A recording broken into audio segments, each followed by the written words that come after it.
Most people cannot meditate unless they exhaust the karma of activity within themselves.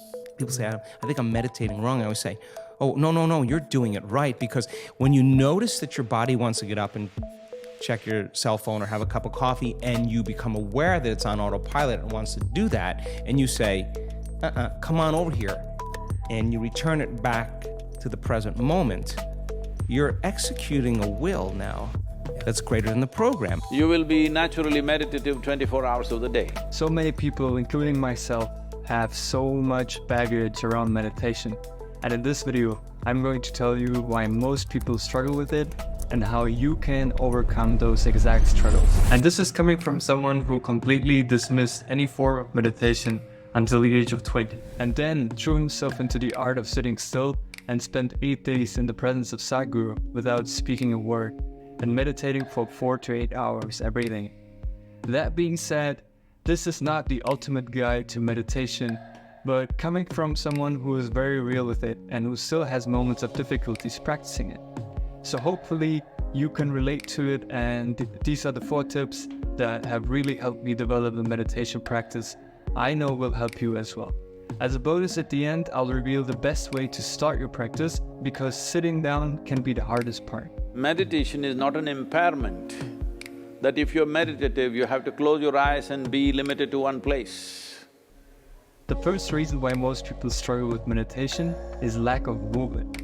Oftentimes we come back from the office or find a few free minutes before sleep and then decide, alright, let me meditate now. But if you think about it this way, you want to calm your mind, distance yourself from your thoughts, but all you're going to think about is what work is still left undone, or I forgot to write that email. Life has become very sedentary for most of us. We spend a lot of time sitting on chairs, on our sofa, and our bed. And when we finally sit down for meditation, we find our body is constantly moving. We're not finding the right position and our body is not at ease. Most people cannot meditate unless they exhaust the karma of activity within themselves. The prarabdha karma, it is like a coiled up spring. Within this lifetime, it has to release itself. So when you have a tense spring sitting inside you, you cannot. You sit there for half an hour, then you want to do so many things. Have you noticed this? You sit for meditation, you sit like this, body tells you this is not the asana. You sit like this is not the asana. Sit like this is not the asana. Try any goddamn asana, it'll tell you this is not it. The karma or the energy that is allocated for activity is expended as quickly as possible, so that stillness becomes a reality, not just an idea. 2. You need to be spiritual to meditate. Separate the practice from the culture. The second reason why most people struggle with meditation is there is a certain image that we have of a meditator. For some of us, it's due to our parents telling us that yoga and meditation is for people who live in the Himalayas or couldn't go to school. It's better to focus on things that matter and bring results in life, such as school grades, getting a job, buying a house, and similar. Meditation in this perception is a waste of time because it does not lead to any obvious results that can be measured. It can though, and there are many studies out there that have measured the benefits. Many people may be put off by meditation's association with religion or spirituality. The idea that you have to wear certain clothes, follow a specific type of lifestyle or diet is stopping a lot of people from even trying. Meditation is an ancient practice that precedes all religions and diets. I can taste air. Air? Yes, air. There are a lot of people out there in the world who practice meditation exclusively for health and well-being benefits, while some focus on the spiritual aspects of it. You can practice meditation without needing to believe in anything in particular. A Christian or a Muslim could practice it without any conflict with their faith. The same goes for atheists and agnostics. Even for myself, I grew up as a Christian. My family is Christian. I still like to go to the church, and there is no conflict between those two. So practicing meditation will not make you religious, just as doing stretches will not make you a yogi. Ouch, ouch, ouch. The third reason is your meditation is too long. A lot of times we're so ambitious with what we want to set out to do, we end up saying, meditation is the best, it's the magic pill, and I'm going to do it an hour every day.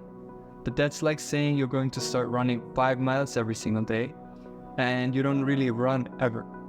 When a runner first starts, they can't run a marathon. That part takes time. When we first start meditating, it is way more important to be consistent with our practice than to aim for a specific time. Most of the research out there suggests that meditating 15 minutes twice daily provides our brain with the majority of neuroscientific benefits available to us. And that's if you're just looking for the health benefits. But even if you want to explore the spiritual aspects, you can start with a 12-minute practice called Isha Kriya. It's available for free online. I've made a video before comparing 2 meditations from Sadhguru. I'll link it up above in the description. If we try and sit for 1 or more hours without a strong grasp on our intention behind it and the right tools to do it, we are choosing to make things more difficult than they need to be. The 4th reason is you're trying to avoid having thoughts.